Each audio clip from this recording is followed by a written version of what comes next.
So brittleness is actually the degradation of predictability in software and the process of developing software. That's how I define brittleness.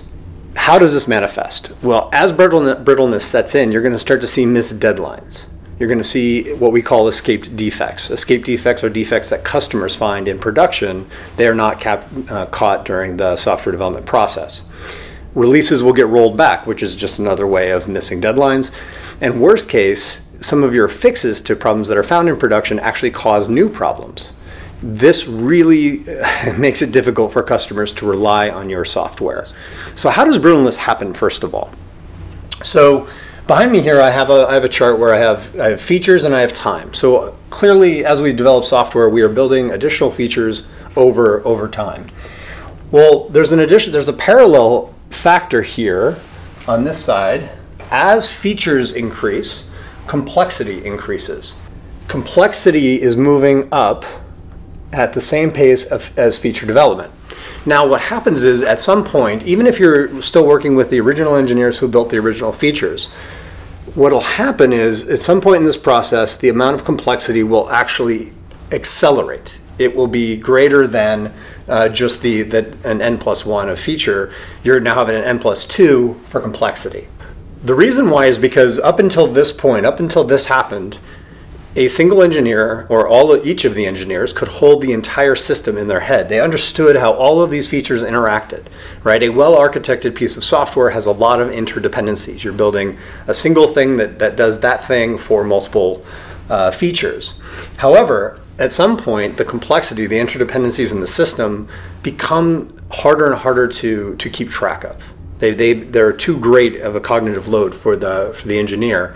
And so what ensues is, I make a change in the software as an engineer, and I believe I've captured all the implications of that change, but frankly, I don't know. So I have a reduced amount of confidence that I know all the impacts to my change. And so complexity starts to increase. So what basically I just described is, I'm now coding an environment, building features in an environment that is less predictable to me as an engineer, because I can't keep track of all the implications of every change I make. And so then that starts to manifest, right? So then QA is catching more defects, but they're not catching all of them. And that's partially because up until here, the software was probably pretty reliable. And so they could do a fairly light level of testing and be like, yeah, okay, this release is ready to go. But now we're talking about those unintended consequences, greater complexity, and a manual QA, especially in this environment, is going to have a hard time catching all of the unintended consequences, because when they get a ticket, they tend to test that feature and things that they know to be related to that feature. But what about things they don't know are related? So what you start seeing is a change over here has an impact over here, and nobody foresaw that. At first it doesn't make any sense. When you go into troubleshooting, which I've been in many of these sessions, where it's like, okay, explain to me why this happened. We wanted to change this and this happened. And so we do that debrief, that retrospective, and we find out, oh, right, because this relies on an underlying component that feeds this feature as well. And when we made the change for this feature, we forgot to make sure that this one was going to continue working as it worked before. And so you have this breakage, this brittleness, this sense of quicksand. Every time we release, new problems pop up. Okay. What's interesting about this, and the reason why this is so consequential for businesses and why I'm making such a big deal out of this, is that the common antidotes that leaders will fall to, even technical leaders who've been in this space for a long time, is to add more quality assurance to the process. Software development needs more quality, so where do you go? You go to QA. But quality is not tested into the software. Quality is built into the software. And so we'll see other things that you might have heard of. Hardening sprints is a common one. Go, no-go leadership meetings before major releases. Reducing the number of releases you do in a year. All of these are anti-patterns, actually. They will actually lead to further degradation of your system and the software development process. They are going to make your best talent want to work somewhere else. And it's going to be harder and harder to get software released to production, meaning to create value for your company.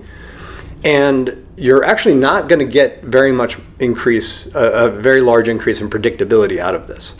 It'll extend the time, but you remember, you are still adding features. So complexity is still, even if complexity slows, it's only slowing because you're actually reducing the number of features you're delivering over time and slowing down the process. And by the way, all of this now costs you more money per feature, because all those people that I just talked about, additional QA, leaders taking time away from the rest of their job to do these meetings, hardening sprints, these things mean that the cost per feature is going up. Your marginal cost is going up. So how can we get this back in line? How can we manage the complexity of the system without the marginal increase in cost per feature? And the real answer is automation. But automation is the antidote. Now, what do I mean by automation? So you've heard terms like, and the challenge with this, and the reason why not many people see this so clearly, is it's a multifaceted solution to this complexity problem. So what does it entail? It entails things like continuous integration, continuous deployment, CI, otherwise known as CI/CD. It includes unit test coverage. Unit tests are tests that developers write that describe how the thing that they built, the code at a low level, at a system level, what it was meant to do, and certifies that it still does that, or that some anti-cases fail as they should. That would be a successful failure. But they're going to build those unit tests to just make sure that we have a way to test the code to see if it still works. Okay? So unit test coverage is one. Regression test coverage. Manual QA no longer is sufficient. The complexity of your system is now too high. You have too many features to be manually testing everything and actually catching everything. And so what you need to do is build out a regression test suite where they can push a button and run 200 tests that test all the previous functionality and says, yep, still works. Or no, 3 things broke. Okay? Those two things in tandem, just those two things, we'll start with those two, will drastically increase predictability, because what we're talking about is I can check in code for this feature, and when I check in that code, I get immediate feedback. What are all the unit tests that I just broke? If they were the ones that I intended to break, we're good. I just need to update the tests to account for these new scenarios, which I intended to introduce through this new feature. Not a problem. Now, and then the next engineer that works in the code gets those unit tests and make sure they don't break what I built. Okay? Or let's say it breaks 3 more tests that I didn't expect. Now, those could be innocuous, or those could be a problem, and I need to change my code. But whether I change the tests or the code, the fact is I am shipping a product to quality assurance that I already have a high degree of confidence in, that I have accounted for all of the interdependencies of the code that I touched, of the changes that I made. Okay? That's how you're going to get increased predictability. Now, we can even do this in security. We can introduce static code analysis tools, dynamic code analysis tools, so that they're catching common mistakes. If you think about the OWASP top 10 security vulnerabilities, we can do things that allow us, at the moment of check-in, my definition of done includes passing all of these tests, so that I know that I'm shipping a viable release candidate to the next stage of the process, which is that QA stage.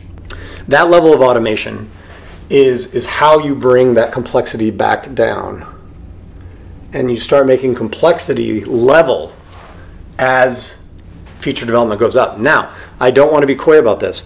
The cost of getting to that tipping point, that getting over the hump, getting to the ROI moment is significant. It's a significant investment. All those unit tests that I talk about, all those regression tests, because you have to make up for having however long, years maybe, of time that you've gotten away without making this investment. You now have to make up for that. You have to pay down that debt. And there's nothing wrong with that, by the way. Actually, I think that's a smart way to go. Why would you be building unit tests and regression tests here? You don't need them. They're not solving a business problem for you, but they are costing you. They are increasing the cost of the features. And I've heard plenty of engineers will get mad at me.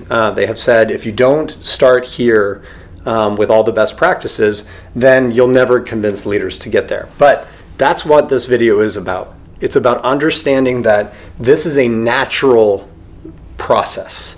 And when you're hacking your way to product market fit, let's say you get product market fit here, Okay, we're starting to make real money. We've got customers, they're relying on us. We've got recurring revenue. Okay, now we're cooking. But we may have gotten rid of some of the features along the way because they proved not to give us product market fit. So I'm glad that we didn't build all this automation around those things. So I actually think it's a prudent way to move forward, to go fast and sacrifice features that are not serving your product market fit mission before that minimally viable product is established. Once you're established, however, you need to start to think about automation. But really what I want to highlight here is this mismatch of perspectives between leaders and software engineers that often happens when the brittleness starts to appear. The other insight I want to offer you is most engineers have not worked in an ecosystem where automation is well developed and mature. Most of the engineers that I've worked with, most of the engineers that are currently in the market, have not worked in an environment where complexity is managed in this way. That's a scary thought, but it is true. So I've heard other executives tell me, oh, it's because the leaders don't trust the teams to solve the problems. They're not trusting them to make the investments in CI/CD. Maybe they even think they've thought of some of these things. But if they haven't worked in a well-orchestrated ecosystem where automation is a core component of how software gets developed, then they may not know how to fit those pieces together, how to prioritize in that space, because they just haven't seen it. And so that's one of the things that prevents companies from realizing this. And then the fact that it's multifaceted, that it feels like you have to invest for quite a while before you start to see this leveling out and that predictability return. And a lot of times companies feel desperate to see a return on investment sooner. And unfortunately, there's only so many shortcuts to this. I have some hope that AI will allow us to accelerate unit and regression test development. But those products are not yet here on the market. So I hope you find this helpful. Again, managing complexity is all about being reliable, which is being trusted by your clients, and capturing that recurring revenue for the short, medium, and long term.